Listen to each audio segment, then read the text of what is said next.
Yo, what's up my people? So, I wasn't planning on making another video all that soon, but the YouTube algorithm has been pretty weird lately. For some reason, YouTube thinks I'm a conservative white male, and has been recommending me videos of people talking about systemic racism and why it's fake and whatnot. And after going down that rabbit hole, I've decided to make a response video using this video as a backdrop. Now, before I jump in, I want to say that I have nothing against this YouTuber. I just noticed some pretty common arguments in this video that I want to briefly debunk. Systemic racism does in fact exist, and there are countless studies and statistics reinforcing this, but in order to show this, I need to describe what I mean by systemic racism. If you search the internet, you'll find countless clips of conservative pundits like Ben Shapiro talking about how systemic racism doesn't exist because there are no racist laws. And when you talk about there's institutional racism, what does that mean? Show me a law that is racist in intent, and we will agree. This is kind of true if you ignore things like voter ID in North Carolina that happened only a couple years ago that was deemed racist by the Supreme Court. But whatever, minor details. What I want anyone watching this video to understand is that systemic racism exists regardless of any legislative decrees. Why? Because when I talk about the system, I mean everything, including judicial, financial, federal, educational, entertainment, corporate, all of it. Every aspect of what I just listed is included in the systemic racism, and a lot of that exists excluding legislation.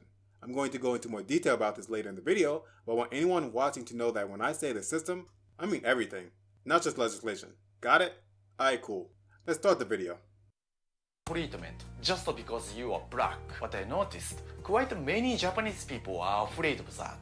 When they see a black person, oh, I don't want to talk about race. I don't want to look like a racist. That's not gonna help black people actually. Even if they are pissed off about what you say, you just have to tell them that if it's a serious issue. That's what I'm gonna do in this video.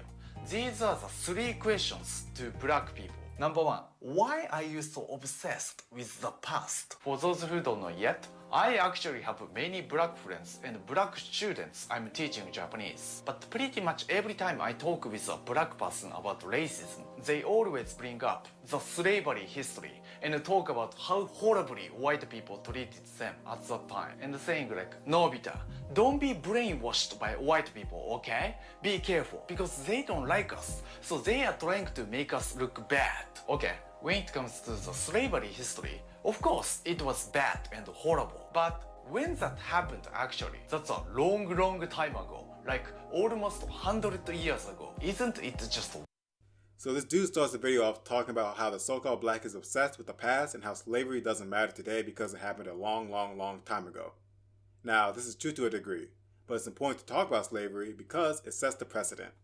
Slavery was abolished in 1864, but that event has had massive reverberations throughout the history of so-called black America. For example, Jim Crow laws was an extension of slavery, which maintained racial segregation in the states where these laws were enacted. Jim Crow was not abolished until 1965, over 100 years later.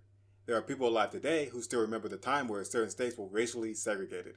In fact, for most people my age, you don't have to go back farther than 2 generations to find a family member that lived during that time period. But that's okay. Jim Crow is abolished, so everything is okay now, right? Well, no, because right after that, a pretty powerful dude named Richard Nixon started a war on drugs in 1971.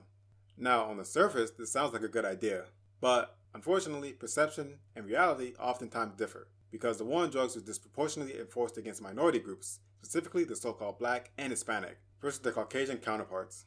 Caucasians and the so-called blacks use drugs at nearly the same rate. However, so-called blacks are 5 times more likely to go to jail for drug possession versus Caucasians. This drug enforcement policy is still enacted this very day, so no, slavery is not the only incident of systemic racism in America. It's just the tip of the iceberg.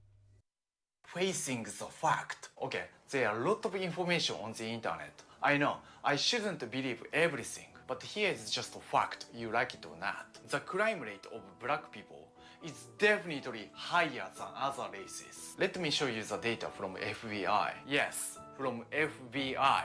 That's legit. No possibility of fabrication or something. Even though roughly only 30% of all the population in the US, rape, robbery, murder, pretty much any serious crime rate of blacks is really high. When it comes to homicide. The next thing this dude brings up is the so-called black crime rate in America being higher than any other race. A lot of people who deny the existence of systemic racism like to bring this up, and it's a valid issue to bring up, but then they just stop there and they never go any further. Here's the deal. When someone brings up the crime rate in America for so-called blacks, a lot of so-called blacks get stuck because they're too emotional, they don't do enough research, or they just don't understand statistics. What ends up happening is that because of this, they have a hard time refuting this data, and these so-called conservatives walk away feeling like they made a good argument. No one on either side ever asked the most important question when looking at this data. Why? Or, for my Japanese people, naze? The crime rate in the so-called black community is abnormally high.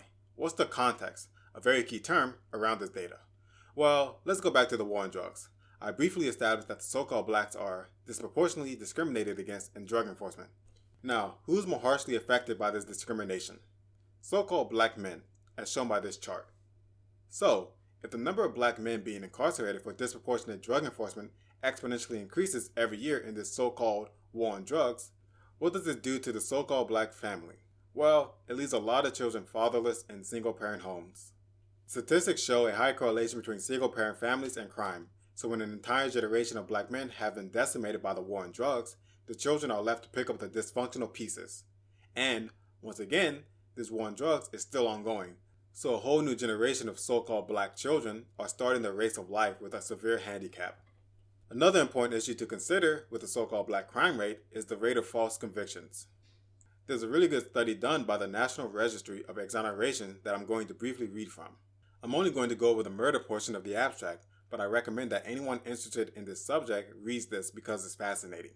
Despite making up only 13% of the American population, so-called blacks constitute 47% of the 1,900 exonerations listed in the National Registry of Exonerations as of October 2016. Innocent so-called black people are 7 times more likely to be convicted of murder than innocent Caucasians. So-called black prisoners convicted of murder are 50% more likely to be innocent than any other convicted murderers. The convictions that led to murder exonerations were 22% more likely to include police misconduct. Also, so-called black exonerees spent 3 years longer in prison before release than Caucasian exonerees, and a lot of these murder exonerees were affected by a wide range of racial discrimination, including unconscious bias, institutional discrimination, and even explicit racism.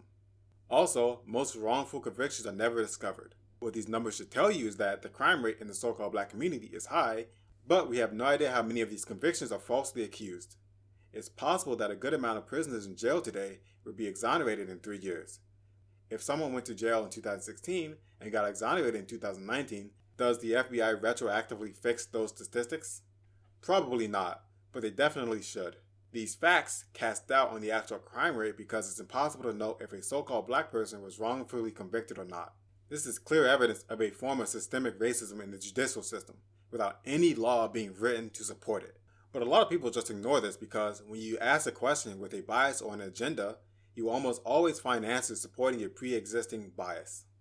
Another example of systemic racism is the education system. Schools are separated into different school districts, and depending on your district, you have to go to a certain school. If you're unfortunate enough to live in the wrong district, you might just have to go to an underfunded school. This is the reality facing a lot of so-called black children.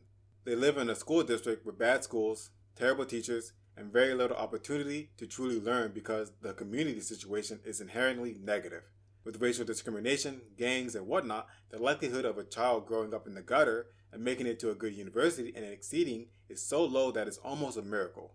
Now, I know a lot of people like to complain about No Child Left Behind and affirmative actions as signs of systemic racism in favor of so-called blacks, and this is kind of true. But these initiatives are there to try and correct the detrimentally negative situation that so-called black children grow up in. Education is a feedback loop. Most people never leave more than 5 miles from their hometown, which means that they have children close to home, and those children end up going to the same schools they went to. It doesn't take a genius to understand where I'm going with this, but these negative school systems constantly reinforce a negative environment for generations of so-called black children. My last point that I want to talk about is the perception of so-called blacks as shown in the media. There's a very good video by this YouTuber named Cuck Philosphy called The Late Capitalism of K-pop. To summarize, he basically describes how K-pop has generated an entire new form of culture in Korea in a very short time span, and how that culture dictates what is cool and popular to that society. Now imagine if you live in America, and you were a child who lost his father due to disproportionate discrimination, and you and your mother are now struggling to survive day to day. Now imagine if that child saw a music video with a so-called black thug flaunting money, power, and sex, and he's dead broke, with no food to eat. What do you think he would do? A. Say that lifestyle is wrong, focus on his studies, and earn his degree, or B, join a gang, start selling drugs, and perpetuate a negative social feedback loop. Now, to the so-called black child, he sees that lifestyle as a way out. Now, imagine if you were a Caucasian child and you saw that same depiction, but you came from a nuclear family. Now, you might have a negative perception of so-called black people, and let's just say you grew up and became a police officer. Now we have a new feedback loop. So someone might say, well, that's the fault of the so-called black people. They make the music, so they can't complain about the perception. This might be true, because there are a bunch of sellouts, but who owns the record corporations that push out this negative perception? Hint, it ain't so-called black people. Now I could further explain, but I think Dame Dash says it best. My beef was with Lyor because I think he's a fake CEO and I think he's fronting on my culture, but he can't front on anybody else. And I'm calling him out publicly and I want him to stop trying to rape my culture. Go make some money with some other people. Like, stop having your agenda be hip hop. Like when Joey was like, our agenda to open up asylum was to go, it didn't say nothing about going to get no rock and roll. It was go to get people that they don't even care about and make money from them. Yeah, just get money in their culture. Let them do it. Let's let the violence stay there. Let's benefit from the violence and not bring in, you know what I mean? It was like they have people that their job is to create beef so that they can monetize it, pause. But they don't let their culture feel it. But they make money from it. And they can't make any money or get any respect in their culture. That's why they're in our culture. Because the minute that they were allowed to be there, they would go. But they just can't. You know, the question should be, why don't you do something besides rap? And if you are all into rap, what have you done to give back to the community? I didn't know why that wasn't asked. So I could go way deeper to prove systemic racism, but I don't want this video to be that long, so I'll stop. Thanks for watching, and peace.